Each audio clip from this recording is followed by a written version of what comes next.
Assalamualaikum warahmatullahi wabarakatuh. Halo semuanya, kami dari kelompok 1 Teknik Peledakan akan mempresentasikan mengenai jurnal yang berkaitan dengan teknik peledakan, yaitu kajian teknis operasi peledakan untuk meningkatkan nilai perolehan hasil peledakan di tambang batubara Kabupaten Kutai Kartanegara, Provinsi Kalimantan Timur. Nah, sebelum masuk ke materinya, alangkah lebih baiknya kita akan memperkenalkan diri terlebih dahulu. Di sini saya akan memperkenalkan saya dan juga teman-teman saya. Ada saya, Devi Pudramawati dengan NIM akhir 01, lalu ada teman saya Iva Ainur dengan NIM akhir 03, ada Fauzan Hanif dengan NIM akhir 05, dan juga ada Ambar Sali dengan NIM akhir 07.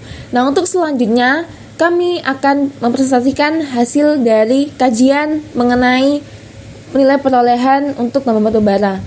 Akan dilanjutkan oleh teman saya. Baik, selanjutnya adalah pengertian peledakan. Peledakan sendiri merupakan kegiatan lanjutan dari pemboran. Nah, peledakan ini dilakukan agar fragmen batuan terlepas dari induknya menjadi ukuran lebih kecil sehingga memudahkan dalam proses pengangkutan. Untuk peledakan sendiri itu memiliki tujuan, yaitu yang pertama ada mengambil material dari batuan induk, yang kedua ada memperkecil ukuran material, yang ketiga ada efisiensi waktu, lalu yang terakhir adalah hemat biaya. Selanjutnya adalah bahan peledak. Nah, bahan peledak itu sendiri merupakan suatu bahan kimia senyawa tunggal atau campuran yang berbentuk padat, cair, gas, atau campurannya yang apabila dikenai suatu aksi panas, benturan, gesekan, atau ledakan awal akan mengalami suatu reaksi kimia yang hasil reaksinya sebagian atau seluruhnya berbentuk gas dan disertai panas dan tekanan yang sangat tinggi yang secara kimia lebih stabil. Nah, untuk faktor-faktor untuk mencapai peledakan yang optimum adalah yang pertama, ada karakteristik batuan yang diledakkan, lalu ada karakteristik bahan peledak yang digunakan, dan teknik atau metode peledakan yang diterapkan. Baik, selanjutnya adalah klasifikasi bahan peledak berdasarkan RLA 1962. Untuk bahan peledak kimia sendiri dibedakan menjadi dua jenis. Yang pertama ada bahan peledak kuat dan yang kedua ada bahan peledak lemah. Nah, untuk bahan peledak kuat sendiri yaitu ada asli secara molekuler dan ada di bursting agent. Lalu untuk bahan peledak lemah yaitu non-permissible. Untuk selanjutnya adalah bahan peledak yang diklasifikasikan berdasarkan Max Smith 1998, yaitu untuk bahan peledak kuat itu seperti TNT, dinamit, gelatin.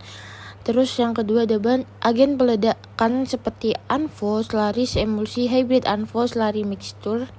Lalu ada bahan peledak khusus seperti seismic, trimming, permissible, shape charge, binary, LOX, liquid. Untuk pengganti bahan peledak seperti kompres air atau gas, expansion agents, mechanical method, water jets, jet piercing. Selanjutnya ada peralatan peledakan. Peralatan peledakan dibagi menjadi beberapa macam. Yang pertama ada alat pemicu ledak. Alat pemicu ledak ini terdiri dari alat pemicu ledak pada peledakan listrik atau blasting machine. Dan yang kedua alat pemicu ledak pada peledakan nonel, yaitu shotgun atau shot fire. Selanjutnya yaitu alat bantu ledak listrik. Dibagi menjadi beberapa. Yang pertama ada blasting ohmmeter atau bom. Kemudian ada pengukur kebocoran arus listrik. Dan yang terakhir ada multimeter peledakan. Kemudian ada manufacturing unit atau MMU. Kemudian ada peralatan pemantau peledakan, yaitu pemantau getaran atau ground vibrator. Kemudian ada alat pemantau kebisingan. Dan yang terakhir ada alat pemantau foto atau video dengan menggunakan drone. Selanjutnya yaitu jenis-jenis detonator. Detonator merupakan alat pemicu awal yang menimbulkan inisiasi dalam bentuk letupan atau ledakan kecil. Detonator dibagi menjadi 4. Yang pertama ada detonator biasa. Detonator biasa merupakan detonator yang dinyalakan dengan menggunakan api atau panas yang diantarkan melalui sumbu bakar. Yang kedua ada detonator listrik. Detonator listrik merupakan detonator yang dinyalakan dengan arus listrik yang diantarkan melalui kabel khusus. Yang ketiga ada detonator non-elektronik atau detonator non-elektrik. Detonator ini merupakan detonator yang cara penyalaannya menggunakan gelombang detonasi yang diantarkan melalui pipa plastik kecil yang berisi bahan isian yang mengandung bahan reaktif yang akan aktif atau terisi oleh gelombang kejut akibat impact. Yang terakhir ada detonator elektronik. Merupakan detonator generasi terbaru yang dirancang sebagai penyempurnaan detonator-detonator yang telah ada sebelumnya untuk lebih memaksimalkan proses peledakan. Pola pengeboran. Terdapat 3 pola pengeboran, yaitu yang pertama pola bujur sangkar square pattern, di mana jarak burden sama dengan ukuran spacing, sehingga memastikan penempatan lubang bor dilakukan dengan mudah dan cepat. Kedua, ada pola persegi panjang, rectangular system, di mana jarak burden lebih kecil dari spacing. Pada pola ini, ukuran spasi dalam satu baris lebih besar dari ukuran burden. Kelebihan pola ini terletak pada fleksibilitasnya yang dapat disesuaikan dengan kondisi geologi yang berbeda. Ketiga, ada pola zigzag, di mana luang dibuat zigzag berasal dari pola bujur sangkar maupun persegi panjang. Pola ini dirancang untuk memberikan keseimbangan tekanan yang optimal pada area peledakan. Dengan menggunakan pola zigzag, tekanan peledakan dapat disebar secara merata sehingga memastikan bahwa batuan yang tidak terkena dampak langsung peledakan akan tetap utuh. Kemudian ada pola peledakan. Pola peledakan sendiri dibedakan menjadi dua. Yang pertama ada pola peledakan berdasarkan arah runtuhan batuan, diklasifikasikan sebagai berikut. Yang pertama ada box cut. Pola peledakan yang arah runtuhan batuannya ke depan dan membentuk kotak. Kedua ada V-cut. Pola peledakan yang arah runtuhan batuannya ke arah depan dan membentuk huruf V. Kemudian ada corner cut atau echelon, pola peledakan yang arah runtuhan batuannya ke salah satu sudut dari bidang bebasnya. Berikutnya untuk pola peledakan yang kedua, yaitu pola peledakan berdasarkan waktu tunda terdiri atas row by row dan hole by hole. Untuk row by row sendiri, lubang-lubang tembak diledakkan dengan waktu penundaan atau beruntun dalam satu baris, sedangkan untuk hole by hole serentak dalam satu baris dan beruntun antara baris satu dengan baris yang lain. Berikutnya ada geometri peledakan. Geometri peledakan terdiri dari beberapa parameter. Yang pertama ada burden, jarak tegak lurus antara lubang ledak terhadap bidang bebas terdekat. Kedua adalah spacing yaitu jarak terdekat antara dua lubang ledak yang berdekatan dalam satu baris. Ketiga stemming sendiri adalah tempat material penutup di dalam lubang ledak. Yang keempat ada sub-drilling, tambahan kedalaman pada lubang bor di bawah lantai jenjang yang dibuat dengan tujuan agar batuan dapat terbongkar sebatas lantai jenjangnya. Kelima ada kedalaman lubang ledak. Kedalaman lubang ledak ini merupakan jumlah total antara tinggi jenjang dengan sub-drilling dan disesuaikan dengan kapasitas alat gali muat serta pertimbangan geoteknik.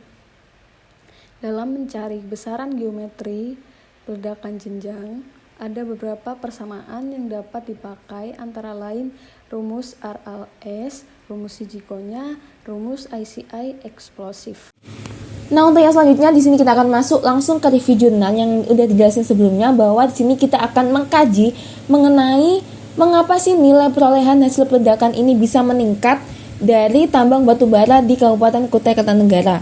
Nah, untuk lokasinya sendiri yaitu ada di Desa Separi Besar, Kecamatan Tenggarong, Seberang, Kabupaten Kutai Kartanegara, Provinsi Kalimantan Timur. Untuk stratigrafi daerahnya yaitu coal bearing formation dengan batuan lempung dan juga batu lanau yang merupakan anggota formasi Balikpapan. Untuk pola pemborannya sendiri yaitu dengan pola zigzag persegi panjang dengan arah pengeboran tegak, yaitu dengan panjang badannya 7 meter, spacingnya 8 meter, dan kedalamannya sesuai dengan elevasi yang dituju.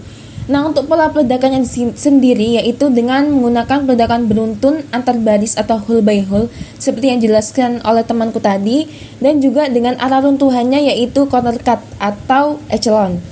Nah, untuk mengapa mereka menggunakan penentuan arah runtuhan seperti tadi, itu yang pertama karena tidak adanya bidang bebas, yang kedua tidak adanya kegiatan lain di sekitar lokasi peledakan, dan yang terakhir area perkampungan yang dekat dengan arah peledakan. Untuk bahan peledak sendiri yang digunakan yaitu berjenis blasting agent yaitu ANFO dengan campuran amonium nitrate dengan fuel oil, dan di mana amonium nitrate-nya ini adalah porous pre-lead dengan kemasan 120 kg. Nah, amonium tadi dicampur dengan fuel oilnya menggunakan MMU atau mobil mixer unit sehingga terbentuklah ANFO tadi untuk blasting agentnya. Nah, dengan densitasnya 0,8 gram per cc dengan VOD atau velocity of detonation-nya sebesar 3.700 meter per sekon. Untuk lubang tembak yang basah diisi dengan plastik tahan air atau liner dengan diameter 6,5 inci. Jadi yang untuk bagian lubang yang basah itu dilapisin dengan plastik tahan air dulu. Nah, untuk powder factor sendiri merupakan perbandingan antara jumlah bahan peledak dengan batuan yang diledakkan.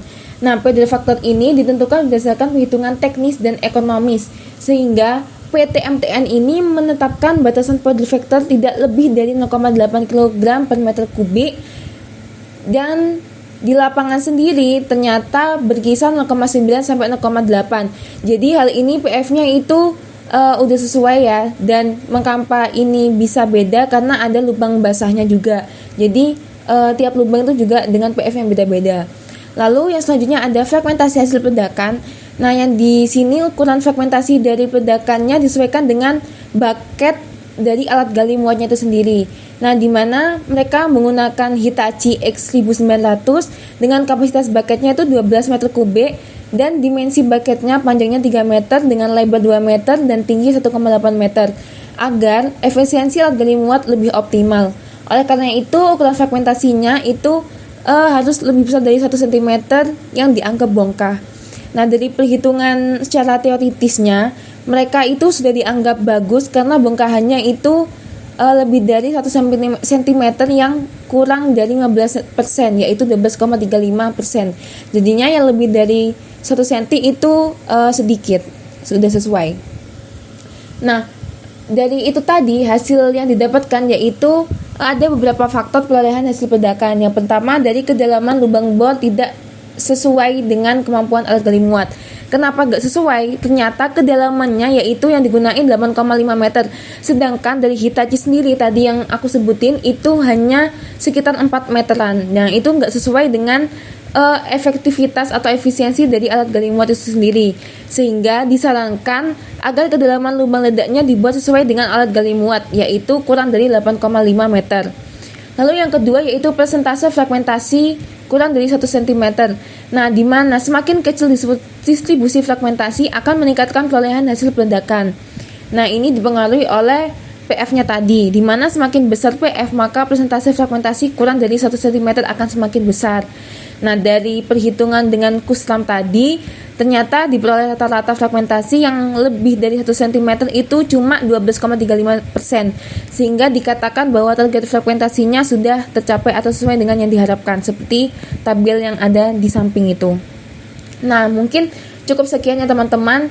Jadi dapat disimpulin bahwa nilai perolehan peningkatan dari batu bara yang ada di PTE di Kertanegara tadi itu dipengaruhi oleh tadi ukuran dari fragmentasinya dan juga dari alat gali muatnya yang harus sesuai, yaitu kurang dari 8,5 meter. Mungkin cukup sekian dari kelompok kami. Apabila ada salah kata mohon maaf. Sekian, wassalamualaikum warahmatullahi wabarakatuh. See you semuanya.